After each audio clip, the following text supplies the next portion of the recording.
Bonjour et bienvenue dans Aimez-vous, le podcast du Centre hospitalier du Mans. Bonjour, je suis Fanny, diététicienne au Centre hospitalier du Mans depuis 2017. Bonjour, moi c'est Pauline, je suis diététicienne au Centre hospitalier du Mans depuis 2020. Aujourd'hui, on vous présente un podcast sur le métier de diététicien et la nutrition. Le diététicien est un professionnel paramédical qui va participer à l'éducation, mais également à la rééducation nutritionnelle des patients qui sont atteints de pathologies, de maladies diverses.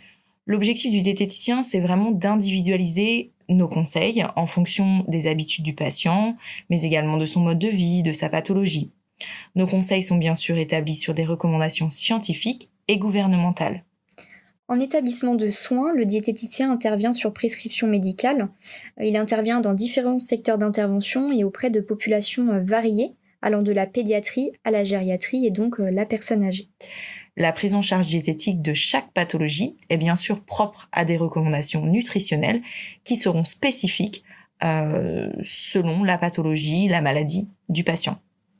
Prenons l'exemple d'une personne atteinte d'une hypertension artérielle. Les aliments salés vont être à contrôler. De même, pour un patient diabétique, l'alimentation, et notamment l'équilibre alimentaire, fait partie intégrante du traitement. N'oublions pas que la pathologie la plus rencontrée en établissement de santé est la dénutrition. On estime que 20 à 40% des patients hospitalisés sont dénutris. On parle de dénutrition lorsque les apports alimentaires sont inférieurs aux besoins nutritionnels. Concrètement, c'est lorsque l'on mange moins ou alors que l'organisme demande plus. Cette dénutrition, elle peut toucher diverses populations, comme les enfants, les patients atteints de maladies chroniques et plus principalement les personnes âgées. La dénutrition se caractérise par un déficit ou une perte de poids, de muscles et de force à l'origine d'une fragilisation de l'état de santé, comme une diminution des défenses immunitaires par exemple, un affaiblissement, une aggravation des maladies chroniques ou même une dépendance. Alors concrètement, comment on va repérer la dénutrition ? Le repérage est très important. C'est à chacun d'être vigilant, aussi bien en tant que patient ou bien en tant qu'aidant. Certains signes peuvent être une première alerte, comme par exemple la fatigue chronique, la perte de force musculaire ou bien des chutes à répétition. Ça peut être aussi le cas d'un amaigrissement physique, avec le constat par exemple de vêtements qui vont être trop grands. Les troubles digestifs, dans un contexte de cancer, par exemple, peuvent conduire aussi à une diminution des apports alimentaires et donc constituer un risque de dénutrition. Il peut être intéressant également d'être vigilant aux personnes qui ont des troubles cognitifs. Par exemple, la maladie d'Alzheimer chez des patients qui peuvent oublier de s'alimenter. Enfin, un autre signe d'alerte, assez simple celui-ci, c'est le constat d'un frigo qui ne diminue pas. Tous ces signes doivent permettre d'émettre une vigilance et si besoin de se tourner vers un professionnel de santé. Il faut également savoir que certaines situations peuvent favoriser l'amaigrissement ou une perte de poids par exemple.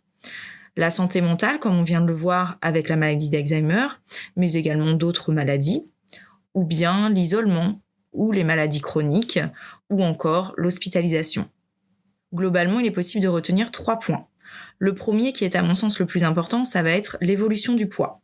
En effet, il est conseillé de se peser régulièrement sur une même balance et dans les mêmes conditions. Le suivi du poids va alors permettre de se rendre compte d'une perte de poids ou bien de s'assurer d'un poids qui sera stable. Le deuxième point, c'est l'analyse des consommations au repas.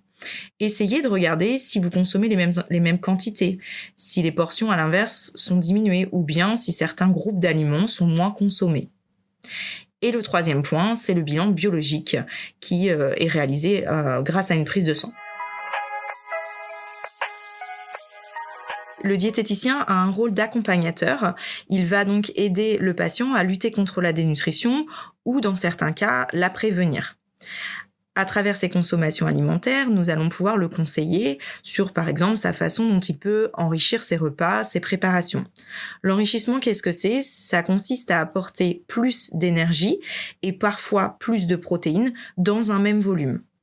Je vous donne quelques exemples. Par exemple, ajouter de la matière grasse, comme le beurre, l'huile ou de la crème fraîche, ou bien des aliments sources de protéines, comme le jambon, le jaune d'œuf. Ça peut aussi être du vermicelle, des croûtons de pain, du lait entier, et bien d'autres éléments dans diverses préparations.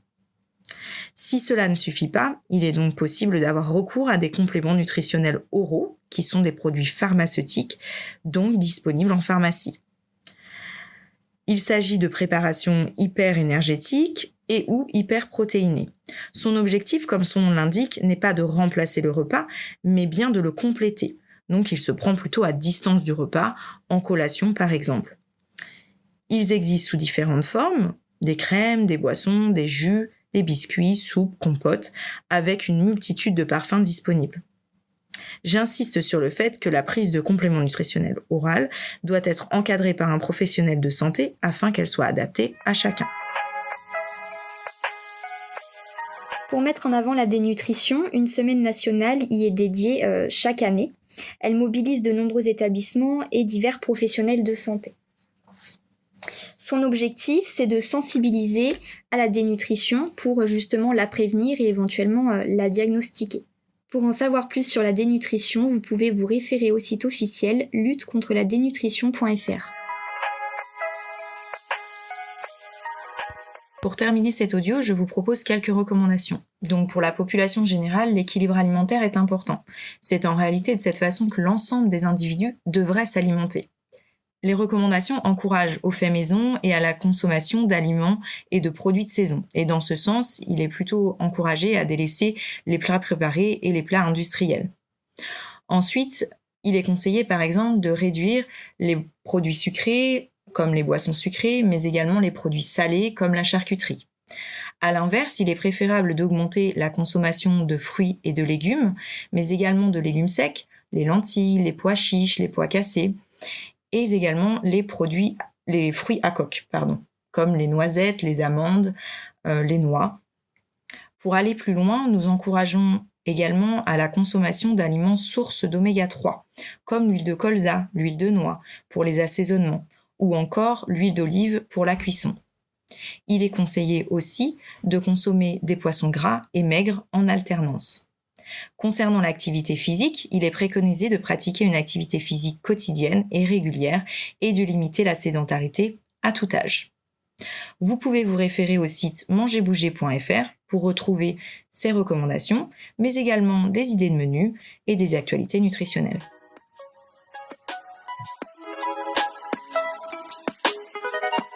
Vous venez d'écouter Aimez-vous, le podcast du Centre hospitalier du Mans. Si vous avez aimé cet épisode, commentez, likez et partagez.